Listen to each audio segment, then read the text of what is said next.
Oke, selamat malam Bapak Ibu sekalian. Terima kasih sudah bergabung dengan live Instagram Enrica Light Sekuritas. Terima kasih sudah meluangkan waktunya dan malam ini akan kita gaskan lagi. Kita akan belajar banyak hal bersama dengan influencer atau narasumber yang tentunya oke banget ya. Dan kita akan belajar banyak hal dan kita akan coba sedikit bahas market juga sih ya. Untuk hari ini kayak seperti banyak yang menarik. Dan semoga kita bisa rame belajarnya hari ini. Kenapa? Karena ternyata hari ini ada jadwal main bola ya, sepak bola timnas. Mungkin teman-teman ada yang hobi bola, suka nonton bola. Dan ternyata malam ini lagi ada timnas main. Ya, oke, mungkin bisa sambil nonton timnas, bisa sambil nonton Instagram juga ya kan? Nah, dari @hani80120022. Kagak nonton bola kah? Iya nih, nggak nonton bola dulu. Mungkin setelah ini baru kita lanjut nonton bola. Oke, kita akan coba langsung undang ya narasumber kita untuk bisa bergabung.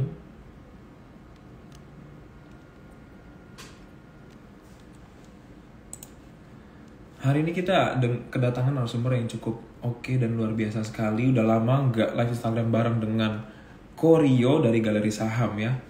Dan hari ini kita akan belajar mengenai analisa teknikal tapi nggak basic. Kita akan coba kulik lebih dalam dan kita coba sesuaikan dengan apa yang terjadi di market belakangan ini gitu ya. Karena kita lihat juga IHSG ternyata ATH lagi hari ini walaupun naiknya tidak terlalu tinggi tapi cukup menarik, banyak saham-saham yang naik dan pastinya teman-teman udah pada cuan juga nih harusnya hari ini ya.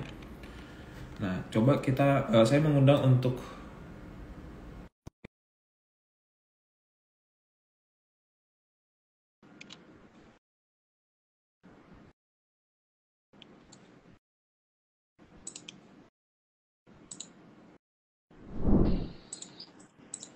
Nah, Halo, halo Korio.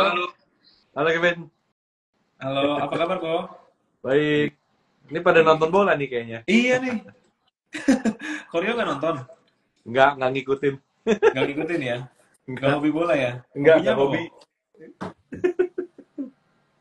Iya nih, aku nggak tahu ternyata hari ini ada jadwal main bola gitu kan. Ya, tapi tetap rame-rame aja sih ya. Semoga teman-teman juga bisa Semoga ya. layarnya dua, sebelah kiri bola, sebelah kanan mungkin belajar saham.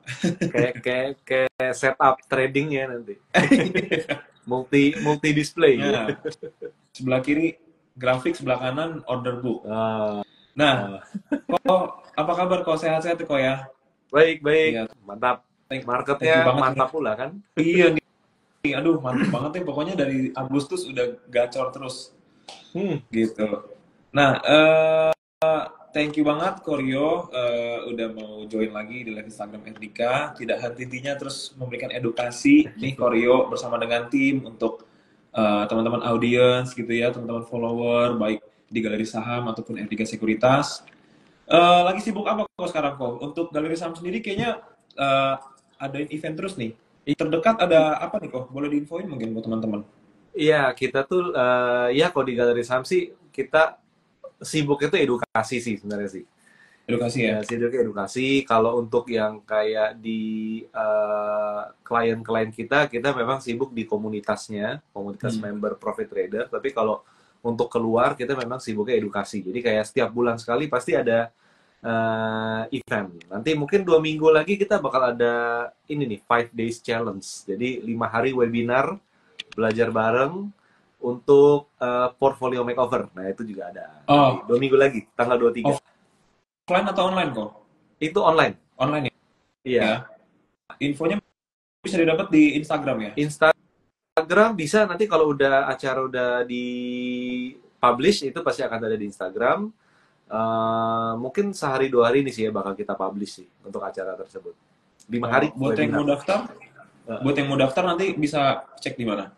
Tinggal langsung cek di Instagram nanti selalu kita kasih linknya. Oh gitu. Dan itu semua Iya. gratis. Jadi edukasi kita mostly semua itu gratis. Kok gratis sih kok? Biasanya yang Gratis. lain-lain tuh bayar loh. Hah? Biasanya yang lain-lain tuh bayar loh. Kok galeri saham gratis nih? Ya, cuannya dari market kan. Ini yang menarik ya. Ini yang menarik. Jadi emang pure edukasi loh teman-teman. Jadi kalau misalnya teman-teman ngerasa selama ini kayaknya tradingnya kurang works ya, dan ngerasa kayaknya ada yang salah nih. butuh belajar lebih lagi. Nah, itu teman-teman tahu harus kemana. Ya, jadi memang terbukti galeri saham profitnya dari saham. Ya, bukan jualan kelas nih. Kan banyak juga yang kayak gitu yang bisa Nggak disebut dong. ya. Kita kan prinsipnya harus multiple source of income kan. Kata Warren Buffett kan kayak gitu. Iya. Jadi dari capital gain iya, dari dividen iya, dari program-program iya, semuanya lah. Ya, oke lah. Yang penting pokoknya gimana pun kita harus profit ya Hmm. guys ya. Kita ini harus kapitalis juga memang kok. Soalnya kan sama kan kayak emiten. Kalau nggak ada profit, nggak akan ada produk. Kan gitu kan. Jadi Benar. kalau Jadi, kalau kita kita misalnya ya kita kalau webinar free gratis itu salah satu program kita ke society lah, ke society. Tapi balik lagi kalau misalnya bisnis itu nggak ada profitnya, ya nggak akan ada produknya ataupun nggak ada layanannya gitu loh. Berapa banyak kan kayak kayak kayak apa ya, kayak barang-barang yang bagus tapi nggak profitable company-nya, ya itu barang hilang sendiri, udah nggak ada yang jual gitu loh kan. Kan iya, itu kan semua kan give and back gitu loh, give back iya, to ini, muter selalu. Emiten juga sama gitu. betul, betul. Hmm. Nah, oke, nah teman-teman, sesuai dengan judul ya yang kita udah share di Instagram, judul kita akan membahas mengukur efektivitas analisa teknikal untuk profit saham gitu ya. Nah, kenapa kita bahas ini? Karena tentu aja kita menyesuaikan dengan salah satu fokus atau yang menjadi keahlian dari galeri saham ini memang dari analisa teknikal nih kalau aku perhatikan, dan memang sangat-sangat menarik ya, which is pakai analisa teknikal ya, pattern-pattern teknikal itu teman-teman bisa menghasilkan profit dari sana, dan profitnya tidak yang kaleng-kaleng gitu ya. Jadi memang teman-teman seefektif itu loh pakai analisa teknikal untuk bisa profit dari saham. Nah, cuma kan caranya gimana nih? Kadang kan orang sama-sama punya ilmu di analisa teknikal tapi nggak semua eksekusinya oke. Nah, malam ini yang akan kita bahas dan kita pelajari dari sama Koryo gitu ya. Nah, Koryo, mungkin kita langsung aja ke pembahasan ya, Ko ya. IHSG kan kembali ATH nih ya, all time high lagi nih, ke level 7762 nih, tadi aku baru cek. Terus kira-kira nih, dari pandangan Koryo deh, kira-kira targetnya tahun ini ke berapa? Bisa nggak ke 8.000? Atau mungkin nggak sampai akhir tahun udah 8.000 nih, jangan-jangan. Bisa banget 8.000, bahkan lebih dikit ya. Kita sih kalau kita itu target itu sebenarnya, saya pribadi nggak pernah set target itu waktunya kapan. Jadi kayak akhir tahun 8.000 nggak bisa, atau bulan depan 8.000, kita nggak bisa set timing. Tanggalnya berapa itu nggak bisa gitu loh, karena itu udah misteri ilahi misalnya gitu loh. Iya. Cuma Tuhan dan Tapi kalau arahnya kira-kira ke berapa, itu kita selalu bisa apa ya, bisa kita coba proyeksikan gitu loh. Karena sebenarnya kita nggak tahu ya kalau yang lain ya, tapi kalau dari sejak Juli tahun ini, Juli tahun 2024 ini, kayaknya kita galeri saham satu dari sangat sedikit pihak yang bilang market itu arahnya bullish. Oke. Jadi kan kalau Juli itu kan orang bilang, waduh bahaya, krisis apa segala, apalagi awal tahun kan ramai banget Iya. tuh ngomong krisis kemana Iya, lo iya, semua iya.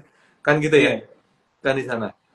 Lalu habis itu bulan Juli itu kita saya rasa saya bisa bilang bahwa kita di Galeri Saham itu satu dari sangat sedikit orang yang bilang market itu bullish. Bahkan even indeks itu kan kalau tahun bulan Juli itu kan sempat di berapa, 7.300-an, sempat turun kan tuh cukup dalam tuh ke 6.999, sempat waduh jebol nih 7.000, jebol 7.000 itu kalau nggak salah Iya. di Juli Agustus Agustus. sebulan, Iya. ya kan.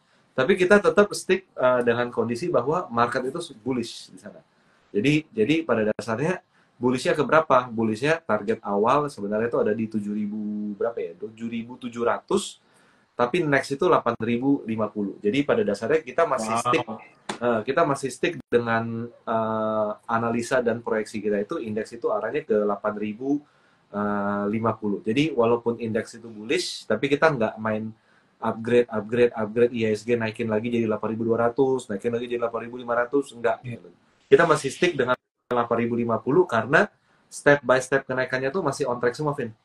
Jadi kita lihat di sini Indeks all time high itu 7.500, lalu 7.760, next itu 8.050. Jadi ya kalau ditanya indeks masuk possible nggak ya tahun ini ke 8.000 bagi kita sih sangat mungkin gitu loh. Sangat sangat amat mungkin deh di sana.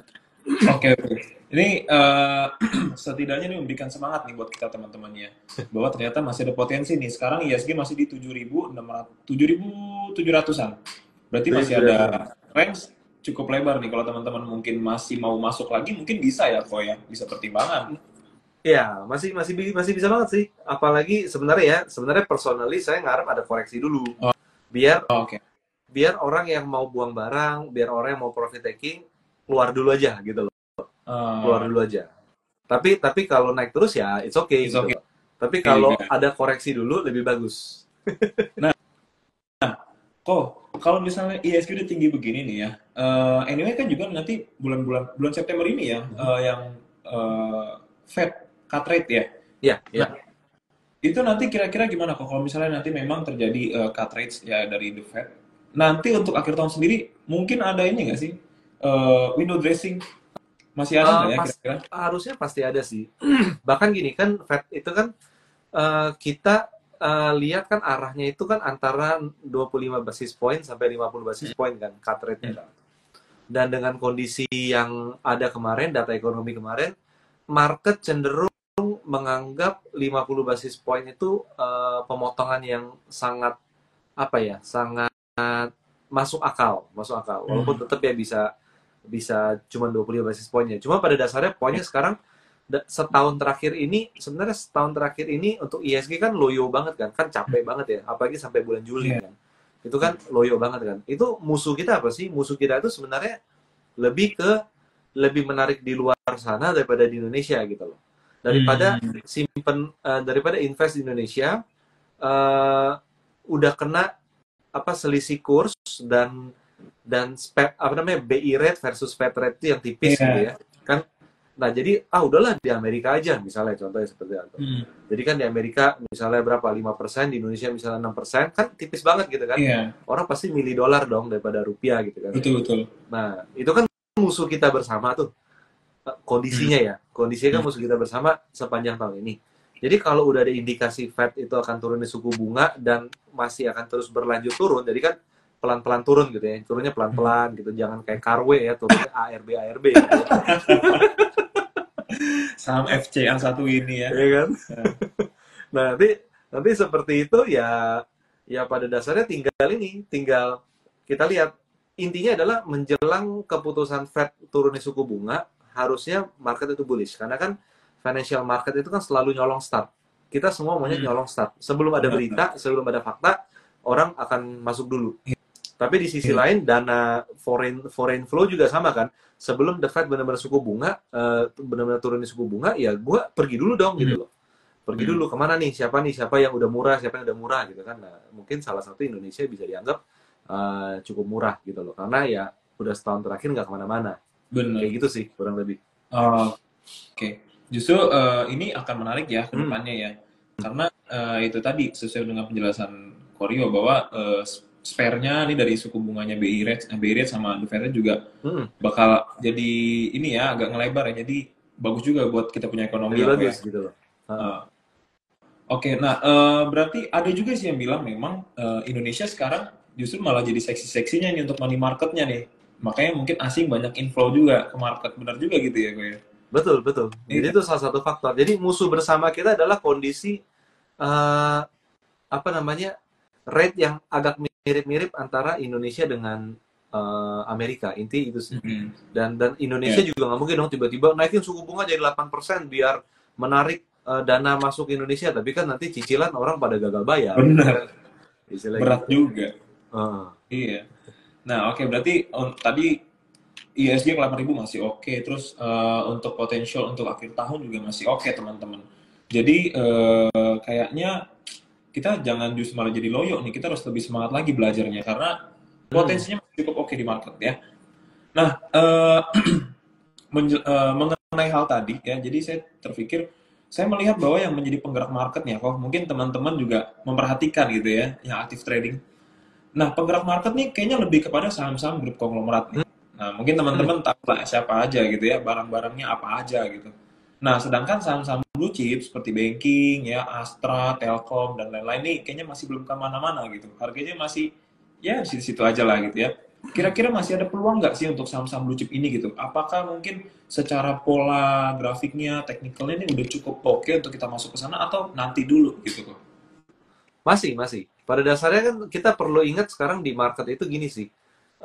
Money flow itu pasti pindah-pindah gitu loh. Jadi pertama yang masuk mungkin blue chip dulu kan awal-awal indeks dari 7.000 pas habis koreksi bulan Agustus tuh sampai ke 7.400 itu kan pada dasarnya kan blue chip yang gerak kan.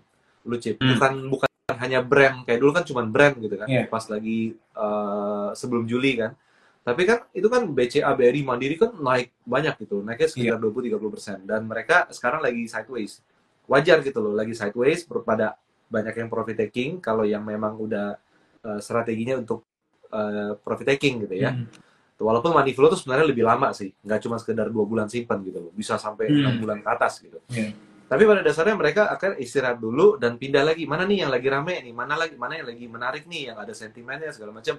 Mereka bisa pindah dulu. Jadi itu sangat wajar. Jadi nanti ketika saham-saham konglomerasi itu udah mulai istirahat gitu ya, ya money flow akan pindah lagi gitu loh. Akan pindah lagi ke salah satu contohnya blue chip. Apalagi contohnya kayak blue chip kayak Astra belum banyak naiknya. Lalu Telkom belum kemana-mana gitu. Jadi sebenarnya apa ya?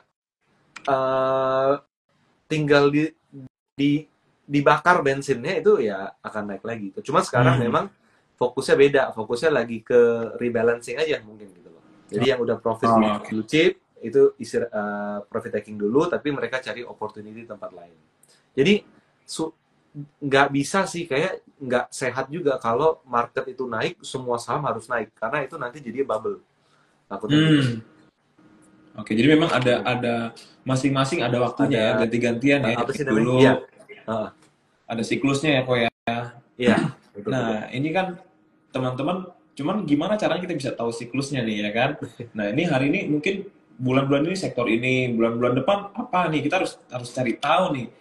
Nah, banyak nih kok saham-saham bagus yang sekarang lagi digoreng, udah pada tinggi-tinggi banget gitu ya. Nah, kita bahasanya goreng aja lah ya.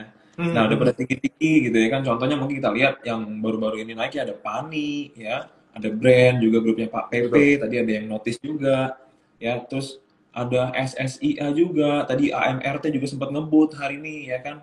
Nah, ini pada naik terus nih semua nih ya kan, udah pada tinggi tapi masih naik terus. Nah, apakah kita bisa tetap masuk ke sana atau kita cari aja saham-saham blue chip yang masih murah nih? Mungkin ada nggak Iya ya. tips and triknya ya kalau bisa Iya ya, di-share nih? SSIA ini naik terus ya? Baru lihat loh. Buset. Ya, kalau SSIA mungkin lebih ke ini ya, Subang Industrial Estate sama BYD ya. Cuma pada dasarnya gini sih, eh, kita nggak bisa bilang bahwa saham yang udah naik banyak kayak tadi Pani, SSIA, dan lain-lain itu tuh udah nggak bisa naik lagi. Cuma kalau kita yang baru mau masuk di level sekarang, kadang itu konyol juga gitu loh. Itu konyol juga. Kenapa? Karena udah terlalu tinggi gitu loh. Terlalu Hmm, tinggi. Apalagi kalau masuk sekarang untuk nyari 3%, 5%, 7% profit, itu kadang lebih konyol lagi gitu loh. oke. Karena cari 5%, 7%, main aja di blue chip di sana. Oke. Di blue chip lagi sideways, cari 5%, 7% masih mungkin. Tapi kalau kita ngejar saham-saham yang lagi hot sekarang di harga yang udah tinggi, Hmm, ujung-ujungnya 5% sampai 10% keluar, itu konyol. Karena apa? Karena resikonya nggak masuk gitu loh. hmm, Kita cari 10%, tapi ketika mereka udah selesai turun, udah selesai fasenya dan udah di pucuk turun, itu turun 30%, 40% sangat mungkin kan? iya, Sangat iya, mungkin. iya. Nah, jadi nggak masuk tuh risk and rewardnya gitu loh. Rewardnya sama, mau cari saya tahu kok ada beberapa orang yang kadang ada saham yang eksotik gitu ya. Eksotik dalam arti itu naiknya kenceng gitu ya. Bahkan mereka berani beli di level tertinggi gitu loh. Hmm, Banyak gitu. hmm, Level tertinggi harapannya apa? Besok bisa naik lagi, gue keluar. Nah, oke. kalau besok naik lagi gue keluar, dia cuma cari 7%, cari 10%, atau carinya bahkan cuma 2,5%. mendingan di blue chip gitu loh. Karena blue chip setiap gerak dalam 1 minggu itu juga 5-7%. Itu kurang lebih di sana. Jadi jadi eh, jadi sebisa mungkin jangan hajar kanan sih sebenarnya di situ. Apalagi udah hajar kanan di harga pucuk pakainya margin lagi. Aduh. Nanti ujung-ujungnya margin call. Nah, ngomong Ujungnya soal margin resiko ya, call. Ko ya. Kalau dari Koryo sendiri punya ini nggak sih kayak risk reward yang ideal itu yang Koryo mungkin sarankan untuk teman-teman nih gimana kok? Risk reward itu nggak bisa diomongin satu arah aja. Karena balik lagi, risk rewardnya apa? Orang yang swing, buy low sell high, risk rewardnya itu beda sama yang buy and hold gitu. Oke. Jadi kalau buy low sell high kan swing trading, cari profit seminggu, 1 minggu profit gitu kan. Itu risk rewardnya tentu cari yang di atas 3 kali gitu loh. Istilahnya kalau turun dia itu 3% kita harus cut loss, ya kita harus expect naiknya bisa 3 kali 3, 9%, istilah gitu. Tapi udah takranya seperti itu. Tapi kalau kita bicara trend following, tipenya breakout, kita harus cari itu yang risk-nya itu serendah mungkin. Biasanya breakout itu tuh harus cari risk tuh di bawah 7%. Risiko di bawah 7%, biasanya tuh reward-nya itu kadang bisa unlimited gitu loh. Kayak contoh kayak SSI deh, dari 1.000 sekarang udah 1.400. Risk-nya misalnya risk ketika breakout itu 7%. Sekarang return-nya udah berapa? 1.000 ke 1.400, 40%. 40% banding 7 kan. Itu kan jadi 6:1 gitu kurang lebih. Nah, itu yang masuk akal. Jadi risk reward itu cara ngitungnya beda tergantung strategi sih. Kurang lebih gitu. Oke, tergantung strateginya ya. Teman-teman nih nanti nge-swing ya, buy and hold untuk jangka yang lebih panjang atau buy low sell high gitu yang main cepat itu beda-beda rewardnya. Oke. Nah tapi tadi itu salah satu tips ya dibagi sama Koryo bahwa kalau yang mungkin mainnya agak cepat bisa 3 kali ya. Jadi kayak turunnya mungkin berapa 3%, berarti 3%, naiknya ya kali 3 deh, 3 kali 3, 9. Tapi sebenarnya kebanyakan kalau swing itu nggak bisa 9% sih. Expect 7% lah. Biasanya rata-rata saham swing itu tuh return-nya 7%. 7%-an ya? 5-10, cuma kita ambil tengah aja, 7%. Jadi 2,5 kali risk lah, istilah gitu. Cuman hati-hati juga, kadang trader tuh cowboy gitu loh. Gue nggak apa-apa lah cari risk itu 10%, nanti juga dapet 30%. Wah, itu yang bahaya tuh. Waduh, itu bahaya tuh. Karena tapi kebanyakan yang gitu-gitu dapat kok, atau justru malah kayak biasanya nggak dapet. Kalau udah cari risk terlalu gede dan masuk di posisi risk terlalu gede, biasanya tuh high risk no return. Bukan high return. Iya, orang kan mikirnya kan high risk high return kan. Nggak pernah sih kayak gitu sih. Itu nggak pernah sih. Jadi kebanyakan tuh high risk nyangkut gitu loh. Nyangkut which is no return. Itu di sana. Biasanya kalau high risk high return tuh high risk high expecting return. Oke. Jadi ngarep gue nggak apa-apa gue high risk biar dapat high return, tapi faktanya no return. Di situ. Malah yang lebih menarik sebenarnya low risk high return. Kan itu yang penting tuh sebenarnya. Oke, itu lebih mengasihkan sih. Iya. Tapi kok kalau boleh tahu nih kok, untuk followersnya Galeri Saham nih kan banyak banget nih. Ini rata-rata swing trader atau justru trader yang main cepat nih? Kebanyakan kita sih swing trader sama trend follower. Jadi main cepet scalping itu kayaknya nggak ada deh, nggak akan cocok sih sama kita. Pasti nggak mau denger. Buset, simpen saham seminggu, buset garing banget. Kalau mau mah nggak usah simpen, pagi beli, sore keluar. Nah itu nggak cocok sama kita. Gitu. Berarti ini cocok sebenarnya buat orang-orang yang sibuk kerja tapi mau trading saham. Ya kan? Sibuk atau yang ada waktu sesekali, nah itu yang oke gitu loh. Menarik nih. Nah jadi gitu teman-teman, jadi jangan terlalu high expecting return ya, karena kebanyakan justru malah nyangkut. Nah ini bahaya. Jadi lebih baik kita low risk aja tapi tetap ada return gitu loh. Walaupun Iya, return nggak terlalu besar banget, tapi kan at least sudah cukup dong. betul, Kalau yang betul. ngerasa 7% sedikit, banyakin saldonya. Ya, Ya kok ya. betul, betul, betul. Kalau udah 1 M kan enak, 7% juga udah berapa Iya. puluh juta kan. Nah gitu, jadi semangat teman-teman ya, belajar terus gitu. Nah, saham di market ini kan banyak ya kok ya. Kira-kira saham-saham yang seperti apa yang mungkin layak kita analisa nih, biar nggak buang-buang waktu, tapi sahamnya yang kita dapat nih oke punya gitu loh. Gimana? Kita Eh, milah-milahnya tuh. ya, jadi sebenarnya yang paling simple sahamnya itu volumenya itu harus bagus.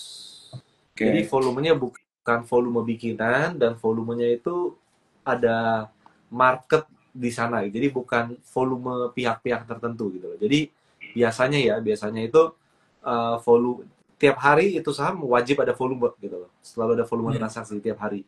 Dan yang lebih bagus adalah setiap hari ada transaksi, volume transaksi dan ketinggiannya itu acak. Kadang tinggi, kadang rendah, Hmm. kadang biasa aja, kadang tinggi, kadang rendah. Harus seperti itu. Jadi kalau jarang ada volume, bahaya. Tapi kalau volume terlalu rata, bahaya juga gitu loh. Bisa. Bahayanya kenapa itu kok? Kalau yang Bahayanya, bahayanya kalau jarang ada volume ya nggak bisa dijual nggak di liquid sana. ya. Oke. Nggak liquid gitu loh. Kayak beli Hmm. rumah gitu loh. Mau beli gampang dijual nanti dulu deh lihat ngarep-ngarep hoki Oh, kejual gitu kan. kayak Atau kalau nggak yang volumenya rata itu mencurigakan gitu loh. Jadi kayak kita punya toko kelihatan rame tapi ternyata di dalam restoran kita kelihatan rame gitu tapi ternyata isinya keluarga semua gitu loh, keluarga besar makan siang semua di sana tiap hari gitu loh, dikasih gratis, jadinya palsu kan, oh, tiap hari datang sama gitu, jadi palsu gitu, itu yang bahaya sebenarnya kayak oke gitu. oke oke. Berarti emang Nanti kita tapi ngeliat nanti setelah itu baru kita lihat, kita harus pelajari karakter dia tuh tipenya untuk swing atau untuk trend following. Nah itu nomor selanjutnya tuh di oh, situ. oke, ini menarik Karena nih. banyak trader yang sahamnya sideways, sahamnya tuh tipenya udah naik turun lagi, tapi mereka akumulasi terus, entah mau apa maksudnya gitu loh. Padahal harusnya udah naik dijual, turun dibeli, naik dijual. Gitu. Hmm. Lalu ada juga saham yang tipenya itu sideways, diem, tiba-tiba kalau gerak tuh bisa naik 20-30%, ada tipe kayak gitu. Hmm. Tapi ketemu saham seperti itu naik 5% udah dijual. Jadi kayak apa ya? Nggak pada tempatnya gitu loh. Hmm. Strateginya oke, tapi sahamnya yang salah. Kadang di sana. Oh, Uh, ini Strategi oke, menarik ya. sahamnya salah. Iya, iya sih banyak memang saham-saham seperti itu ya. Kayak apa ya? Ya mungkin contohnya ya ini kebanyakan kayak saham-saham gorengan yang gitu ya gue ya. Bisa Berarti juga, bisa juga. berarti Koryo kalau kayak gini nggak main saham FCA dong? FCA nggak bisa. Nggak ya? Nggak bisa dianalisa. Sulit ya kok ya? Iya, iya. Kalau kayak Karwe gitu, Karwe ya nggak bisa dianalisa. Kita nggak bisa dianalisa sih itu. Nggak bisa sulit dianalisa. ya. Nah ini kan, Kalaupun berani beli Karwe, kayaknya nggak yakin bisa berani beli banyak gitu loh. Tipe hmm, saham kayak gitu. hmm. Gitu. Iya ini kan sempat booming juga ya, sempat hot juga karena banyak yang bahas gitu ya. Ah, eh karena naiknya berapa berapa ribu persen gini ya dari harga iya, berapa luar tuh. biasa sih.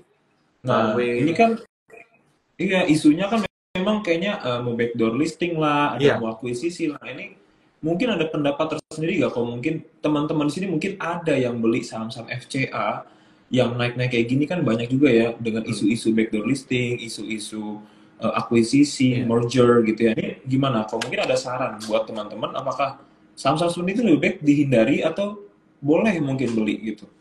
Jadi saham sebenarnya gini sih. Kita tuh kan kalau beli saham kan kelebihan dari saham itu kan likuiditas. Nah, Oke. kalau kita mau beli saham harusnya liquid, tapi kita belinya yang gak liquid, itu udah aneh di Hmm. sana.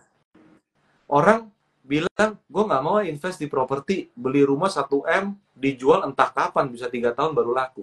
Kan nggak liquid. Nah, akhirnya beli saham. Tapi ketika beli saham, belinya yang nggak liquid, Sama aja.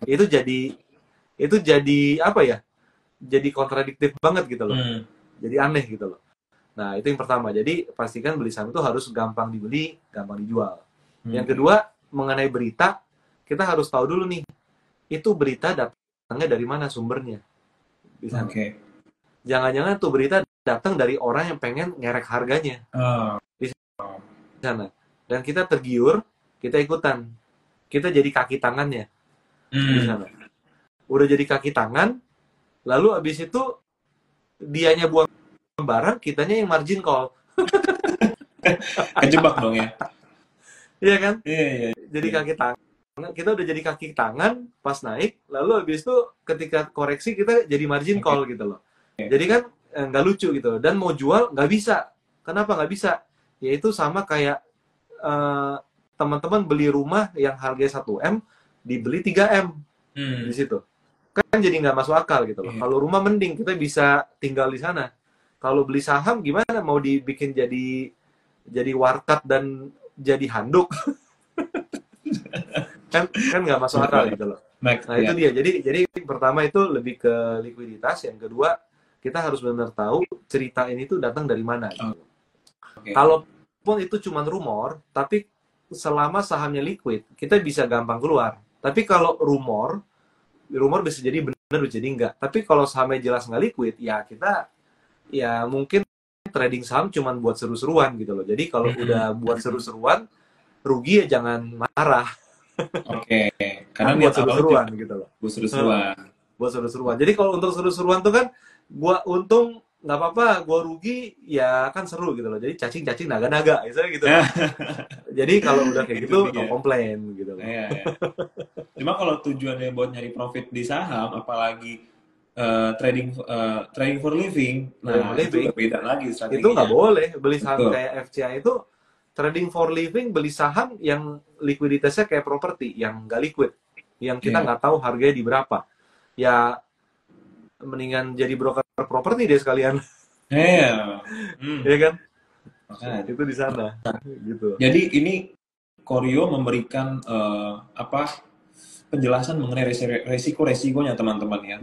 Nah, pilihannya balik lagi ke teman-teman. Mungkin ada yang punya juga saham-saham FCA, ya it's okay, udah terlanjur punya mungkin. Tapi ya balik lagi ke pilihan teman-teman. Apakah tetap percaya diri dengan yang diinvestasikan atau nanti gimana strateginya setelah mendengar penjelasan Koryo? Balik lagi ke teman-teman. Intinya ketika kita memutuskan beli saham, apapun hasilnya, itu kan keputusan kita gitu loh. Jadi jangan jangan baper gitu loh. Jangan baper. Ini kan sama kayak kita lihat restoran nih. Wih gila tuh restoran rame tuh, jualnya macem-macem, ada mie, meramen, segala macem, rame, tampilannya keren, bagus. Wah coba deh, gitu kan? Coba deh. Pas lagi coba, tau-tau nggak enak. Ya udah kan itu keputusan gitu loh. Keputusan. Jadi kalau makan mie, misalnya makan nasi goreng, gila nggak enak banget sih rasanya, ya udah ngomel-ngomel dikit gitu loh. Tapi kan beli saham juga sama gitu loh. Jadi ada sesuatu yang menarik di sana, tinggal kitanya mau coba atau enggak, itu kan keputusan pribadi gitu. Betul. Ada restoran rame, kalau mau tahu itu enak atau enggak kan bukan lihat dari ramenya, lihat dari reviewnya dong. Kan gitu kan. Reviewnya nih, ala ini nggak enak, ala ini apa, wah ini mah apa segala macam, sakit perut segala macam, misalnya gitu. Ya dari review, jangan lihat dari ramenya. Kalau saya cobain sendiri nih langsung gitu ya. Kalau udah cobain sendiri ya udahlah, cacing-cacing naga-naga, enak syukur, nggak enak ya udahlah gitu kan. Tuh, cacing-cacing naga-naga, jadi mentalnya harus kuat gitu ya. Iya. Pilih nih gimana tuh. Nah, Koryo, aku mau nanya nih, boleh nggak spill dong dikit ya. Dulu pertama kali beli saham nih, pasti semua pernah punya pengalaman pertama gitu ya dalam membeli saham. Nah, dulu awal-awal itu beli saham apa dan alasannya apa? Ketawa. Dulu kayaknya sahamnya lucu nih. lucu. Dulu beli saham, kode sahamnya itu PLAS, PLAS, saham gorengan. Masih ada nggak atau sekarang? Kayaknya masih ada, tapi namanya udah ganti. Dulu namanya tuh Palm Asia Corpora. Sekarang apa ya? Di sini PLAS. Ini sih Plus. Polaris. Udah ganti. Nah, wih, gocap loh sekarang. Iya, dulu beli PLAS. Percayalah, dulu beli PLAS. Beli PLAS karena ikut-ikutan orang. Itu dia. Ya, jadi trading pertama itu tidak membuahkan hasil. Tapi dari situ justru jadi belajar ya, Ko ya. Jadi belajar. Cuan apa enggak? Hah? Profit atau loss? Loss ya. Loss. Karena kalau misalnya itu jadi profit, kayaknya bakal jadi trader gorengan seumur hidup gitu. Tapi untung jadi loss. Oh, jadi justru loss ini sebenarnya dilihat dari POV yang lain, justru ini sebuah keuntungan ya kok ya? Ya, ya, Nah, ya kayaknya arahnya gitu ya jadi jalannya ya. Ya kan poinnya adalah, walaupun kita ngambil profitnya, kita ambil hikmahnya ya. hikmahnya. Soalnya kalau misalnya 5 kali trading saham gorengan cuan terus, lama-lama kita jadi trader gorengan, kan bahaya. Tapi emang iya sih, relate sih. Iya Orang kan? kita profit terus kan? Heeh. Iya, jadi Jadi sih gorengan, gorengan terus aja gitu gorengan ya. gitu loh. Nah ini, Serem juga gitu loh. iya, ini inspirasi buat teman-teman sih ya. Mungkin di sini yang nonton ada yang baru pertama kali juga mulai investasi atau mungkin ya udah baru jalan berapa bulan. Nah, seorang Koryo ternyata pernah loss loh teman-teman. Ya, pertama kalinya ada lossnya juga. Tapi dari situ beliau ya itulah tip game changingnya di Iya. situ. Jadi akhirnya belajar terus.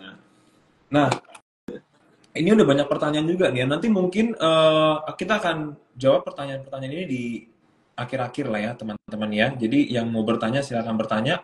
Kalau bisa bertanyanya di kolom pertanyaan, jangan di kolom komen. Takutnya nanti ke skip. Tapi nanti tetap saya akan bacakan deh. Nah ini gue ya. Next, saya mau nanya nih. Semua trader termasuk saya mungkin ya yang baru-baru belajar ini rata-rata pasti pernah ngalami ketika trading itu adalah pas kita beli sahamnya turun, pas kita jual malah naik. Nah ini yang salah nih marketnya apa sebenarnya justru kita sendiri nih. Nah itu kayaknya saham tuh tahu aja kalau kita masuk, kok kayaknya nggak boleh cuan gitu. Itu video teramai galeri saham di YouTube gitu.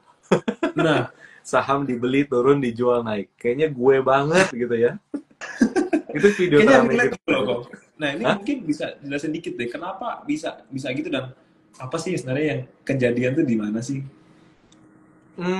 Jadi kalau itu kejadian, eh, gini, kalau kita saham dibeli, turun, dijual, naik, artinya kan logika paling besar dari trader itu dia kalau ngebeli di support, kalau jual di resist di sana. Hmm. Biasanya kayak gitu. Jadi mostly 80% bahkan 90% saham, 90% trader itu pasti belinya di support, jualnya di resist. Hampir pasti kayak gitu. Hampir pasti Hmm. seperti itu.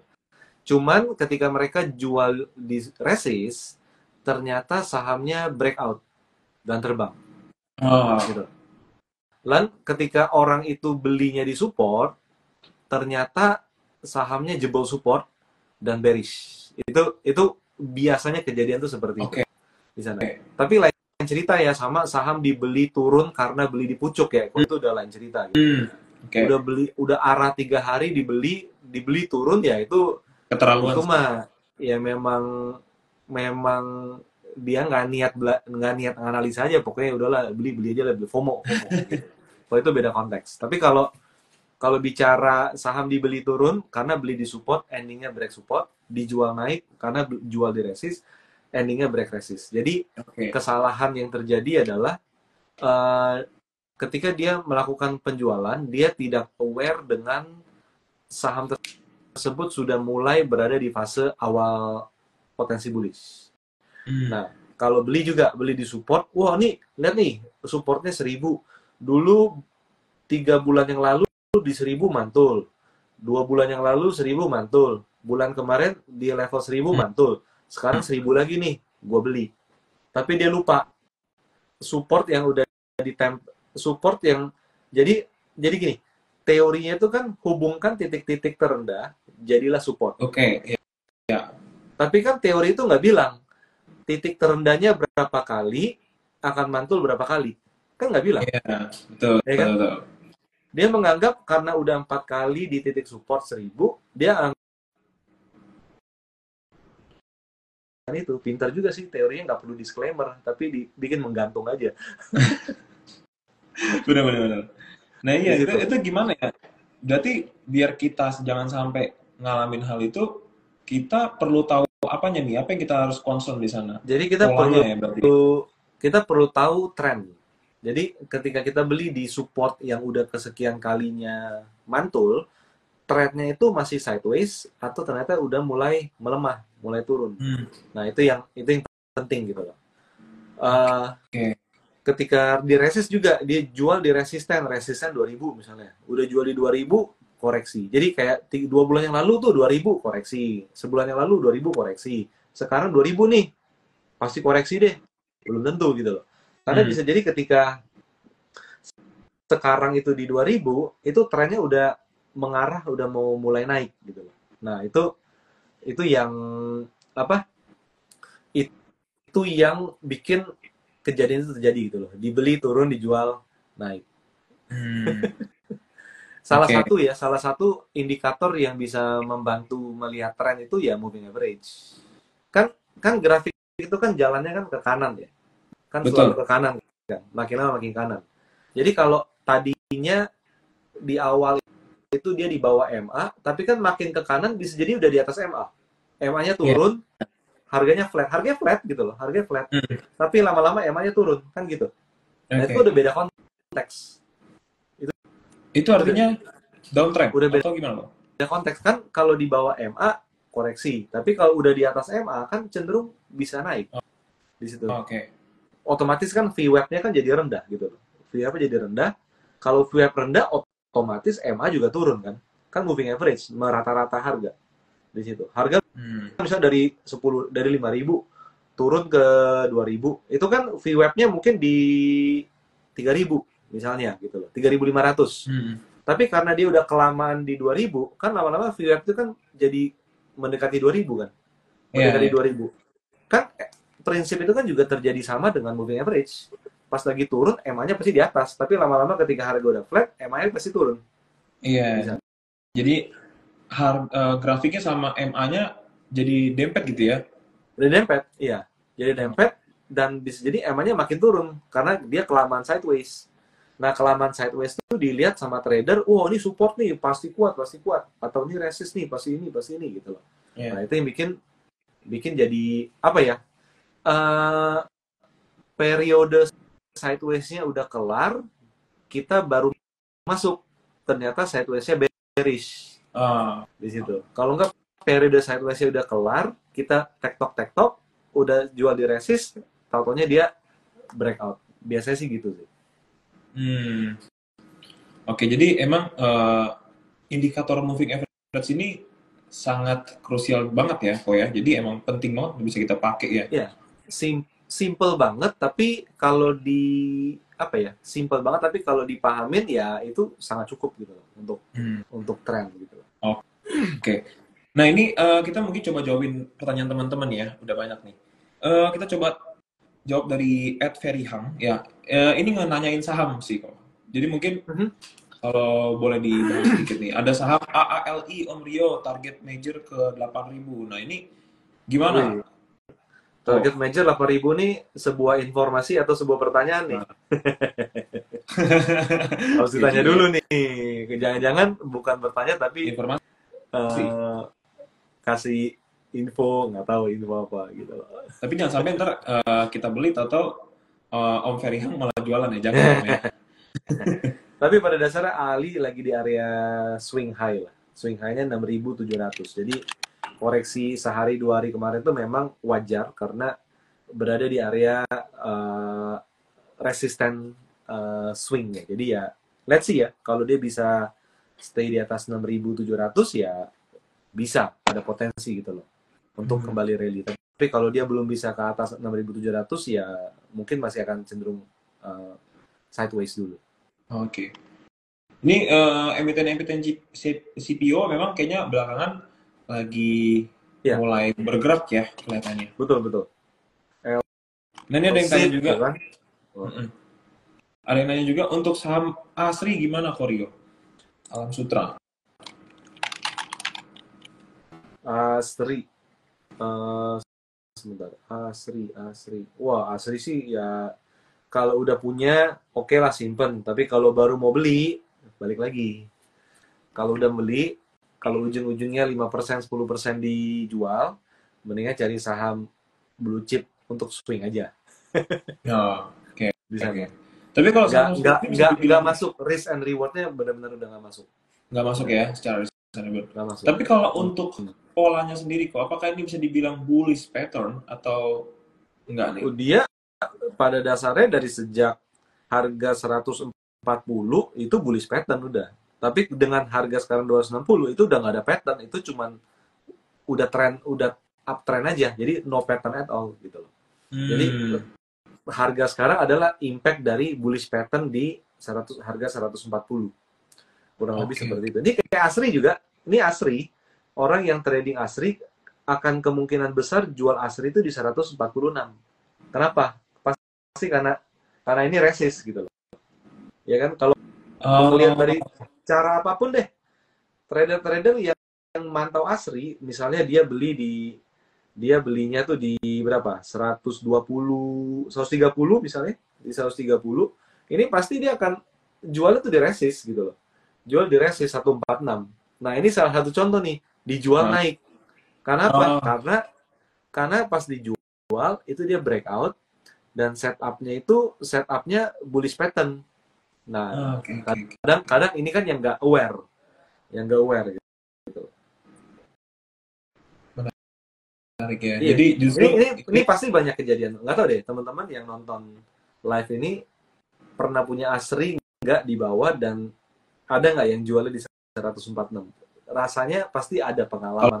Kalau ada boleh dong. Entah buyback lagi, tapi 146 ada kemungkinan besar sih itu dijual gitu loh. Nah, kalau ada yang punya saham Asri di harga 130-an, boleh dong tuh ya, pamer-pamer gitu ya. Nah, atau jangan-jangan mungkin masih ada yang hold, kok bisa jadi kan dia mungkin beli, orang-orang pada jualan, dia lupa gitu lagi sibuk. Iya. Sekarang harga 190-an, bisa juga ya. Nah, ini juga nih yang nanya nih, untuk saham BRMS kok gimana? BRMS. Nah, BRMS masih swing sih 168 resist. Supportnya berapa? 150 50-an. Ya, geraknya masih gitu-gitu aja sih. Masih gitu-gitu aja. Kalaupun naik ya kayak gitu, naik, koreksi banyak, naik, koreksi banyak. Itu karakter tuh. Itu karakter. Salah satu yang harus dinilai untuk kita menentukan trading strategi di saham ini itu seperti apa. Jadi trading strategi di setiap saham itu pasti beda. Pasti beda. Kalau menilai karakter suatu saham tuh bisa dinilai dari ini ya, dia punya pergerakan harga aja ya, analisa teknikal bisa ya? Iya, teknikal. Coba perhatiin, BRMS tuh kalau naik, pasti koreksi banyak. Kan selalu kayak gitu. Udah naik, pasti koreksinya setengah kenaikan. Itu kan sering tuh kejadian kayak gitu. Jadi saham ini bukan saham yang untuk di hold lama-lama. Kita berharap BRMS naik kayak Asri, nggak mungkin.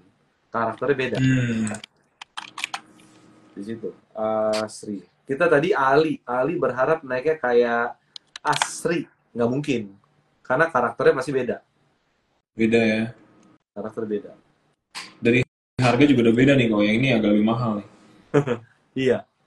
Nah, ini ada yang nanya juga ACES, saham ACES gimana kok? ACES mirip kayak BRMS, udah naik koreksi. Jadi ya swing sebentar aja lah kalau untuk ACES mah. Koryo hari ini profit apa aja kok? Atau masih hold saham? Hari ini masih trading apa? Masih hold, belum terlalu banyak transaksi. Oke. Transaksi. Tapi kayak Toba ada, lalu habis itu Wika ada, ya kurang lebih lah gitu. Kencang-kencang semua ini kok. Iya, profit lebar dong. Harus cari yang kenceng. Tapi yang penting jangan beli di pucuk, itu aja. Yeah. Karena banyak banget trader yang hobinya beli di pucuk. Iya. Yeah, tapi kalau tidak ada mereka, susah juga. Nggak ada orang yang bisa jualan di pucuk kan. Jadi kita sebenarnya butuh juga orang-orang yang beli di pucuk. Kita nggak berharap ke sana, tapi ya kalau kondisinya memungkinkan ya kita bisa menjual di pucuk kan gitu. Kita bisa menjual di pucuk ketika ada orang yang beli di pucuk. Misalnya. Okay. Yang penting adalah pembelian mereka itu didasarkan dengan kesadaran masing-masing, bukan karena online tradingnya dipencetin teman sebelahnya, istilah gitu. Nah, ini ya kok. Nah, ini ada nanya juga nih, saham BBRI nih, ada yang nanya banking nih. Nah, ini gimana kok untuk banking sendiri? Apakah, iya ya, kayaknya BBRI gimana kok? Sideway, belum naik-naik. Bagus. BRI itu kalau bisa bertahan di atas berapa ini? 5.000 ya. Itu mah 5.800 sampai. 58 ya. 5.800 bisa sampai BBRI. Berapa persen tuh? 11% 11%. BBRI. Iya. Ini risk Maksudnya rewardnya ini oke konsolidasi ya. sangat sehat. Nah, ini lagi nih. Nanti akan ada trader yang akan cenderung menjual BBRI di level Aku jualan di 5.000 waktu itu, Bro. 5.000. Ini BBRI nih, nanti di level 5.300-an kemungkinan pasti akan banyak yang jualan. Kenapa? Itu resisten.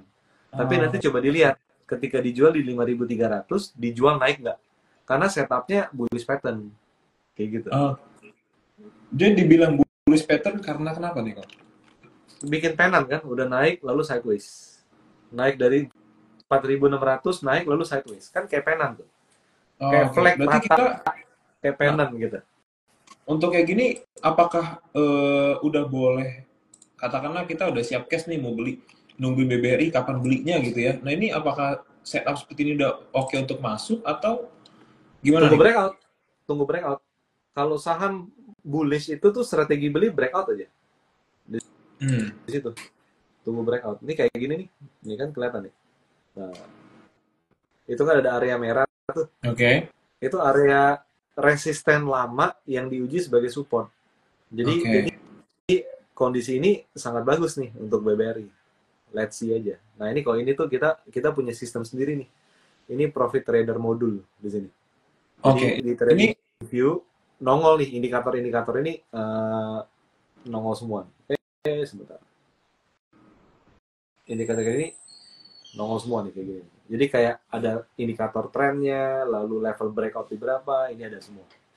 ini Cuman bisa diakses esensi di tetap mana? sama, esensi tetap sama. Oh, oke, oke, oke. Berarti cukup menarik ya ini untuk BBRI ya. Bagus. Bayang nggak? BBRI kalau naik 11%, indeks kita naik berapa persen Oh, iya ya. di situ?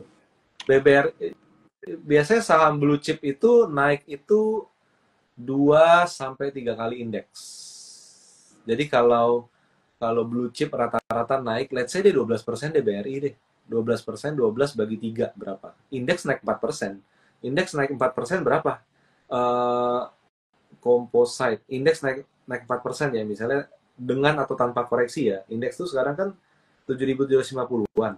Naik 4% itu ya 8.000. Pas ya, jadi BBRI aja yang naik udah sampai Bukan, 8.000 ya. maksudnya kalau BRI naik diasumsikan mostly saham-saham blue chip, big cap juga naik Oh, di sana. oke. Di Asumsinya sana. seperti Jadi itu. kalau mostly BRI naik dan saham-saham big cap semuanya naik, naiknya 12%, ya indeks itu naiknya bagi 3 lah. 4%. 4% berapa? 8.000. Hmm. 8.000 di sana. Jadi boleh nih ya kalau mau beli BBRI teman-teman. Tapi analisa kembali lah ya. Kira-kira seperti apa ya disesuaikan dengan risk rewardnya, dengan portofolio manajemennya juga. Takutnya mungkin udah punya barang banyak gitu kan, Hmm. maksain beli BBRI lagi. Nah ini perlu dikonsultasikan. Nah ini mungkin teman-teman yang mau belajar lebih banyak ya, masih ragu mungkin ya untuk eksekusi sendiri mau belajar, teman-teman bisa langsung DM ke Koryo ya. Tanya gimana caranya untuk bisa ikut kelasnya ya, ada yang free, teman-teman bisa belajar dari sana. Dan nanti minggu depan atau 2 minggu lagi tadi Dua minggu lagi kita. Tanggal 23 September itu hari Senin. Senin, Selasa, Rabu, Kamis, Jumat itu tuh non-stop tuh. nah itu Five ada. days challenge. Nah, itu kan menarik banget teman-teman ya. Jadi kayak kita live Instagram aja ini isinya udah daging banget ya. Dan sekarang kalau misalnya teman-teman dapat kesempatan bisa ikut kelas 5 hari belajar langsung, ini kan eh, kesempatan yang nggak bisa kita lewatin tentunya. Nah, teman-teman bisa langsung DM dan langsung aja tanya gimana caranya untuk daftar dan belajar banyak di sana. Aku juga tertarik pengen ikutan jadinya gitu. Online kok, bukan offline. Jadi kita Online. bisa sambil aktivitas teman-teman, sambil belajar juga gitu loh. Kapan lagi? Nah, Koryo, terakhir deh. Nih ya, Agustus kemarin kan market udah bersahabat banget nih, udah oke lah, happy cuan mungkin buat semuanya deh. Nah, banyak saham-saham yang udah naik dan kasih cuan buat kita. Nah, dan sekarang udah masuk ke bulan yang September, Oktober, November, Desember. Nah, kira-kira sektor apa atau lebih spesifiknya mungkin saham apa nih, saham-saham apa yang menarik buat kita beli gitu ya. Secara tren juga oke gitu. Boleh dong, Gini ya, kita dibagi dikit dong. kita kita nggak bisa memberikan, oh kalau udah akhir tahun sektor ini bakal gerak nih, enggak sih, karena faktanya pasti sering salah. Oh ya. Cuman kalau dengan perkembangan teknikal yang ada berbasis tren, kita melihat sektor yang relatif potensial itu ada beberapa. Pertama, banking pasti. Big banks ya. Kalau small bank sih itu tergantung emitennya. Big banks potensial. Lalu habis itu plantation apa namanya? CPO itu potensial tapi udah gerak sih, udah gerak. Jadi mungkin nggak bisa dibilang. Lalu ada lagi konstruksi BUMN karya itu masih on track fase bullishnya, lagi istirahat semua gitu ya, which is good gitu. Sama emiten-emiten BUMN itu semuanya itu terlihat punya potensi ke arah bullish semua untuk emiten-emiten BUMN. Jadi kurang lebih itu. Kalau consumer sih enggak, kalau properti udah tinggi no comment gitu ya, no comment. Lalu telekomunikasi kelihatannya masih gitu-gitu aja gitu. Jadi ya mungkin emiten konstruksi, lalu BUMN sama CPO. CPO itu saat ini yang kelihatan arahnya itu ke sana. Oke. Jadi udah bisa kita coba memantau ke arah sana kok ya? Iya. Oke. Nah, mungkin itu aja untuk malam ini teman-teman yang bisa kita bahas. Tapi kalau misalnya teman-teman masih kurang puas, masih mau bertanya banyak hal, itu tadi kita udah mention, langsung DM, tanya kelasnya Galeri Saham kapan, atau mungkin mau DM langsung, nanya-nanya soal saham ke Koryo, maybe nanti Koryo ada waktu bisa balesin, ya, karena Koryo ternyata banyak juga aktivitas ya teman-teman ya, jadi maklum kalau mungkin dibalesnya lama, ya, Koryo lagi sibuk, gitu loh. Gitu, Koryo, thank you banget loh, ini kita nggak kerasa udah sejam. Iya, kerasa ya. Iya. Habis itu nonton bola daripada. Iya, belajar sama Koryo, ngobrol sama Koryo tuh enak lah, santai banget gitu. Dan tapi kita dapat ilmunya daging gitu. Nah, Koryo stay-nya di mana sih kalau boleh tahu? Di Jakarta atau di mana? Stay-nya di mana? Di Jakarta atau mungkin di luar Jakarta? Oh, Jakarta. Di Jakarta ya? Iya. Kantor kita di Jakarta Pusat. Jadi kalau misalnya ngumpul-ngumpul, ngopi-ngopi gitu, biasa Koryo mungkin ada juga kegiatan di luar, biasa di mana nih? Bisa diatur. Ya kan, siapa tahu bisa meet and greet with Koryo, Galeri Saham. Iya. Boleh. Saya yakin Koryo pasti banyak fansnya. Saya juga ngefans soalnya. Pengen bisa ketemu kapan-kapan loh. Siap. Diatur. Ya. Thank you Koryo. Okay. Nah, ini juga ada saya thank you juga. Ya, sehat-sehat kok, sukses selalu buat acaranya juga, nanti semoga lancar semua ya. Oke, thank you. Bye-bye Koryo. Teman-teman, thank you udah join. Bye-bye.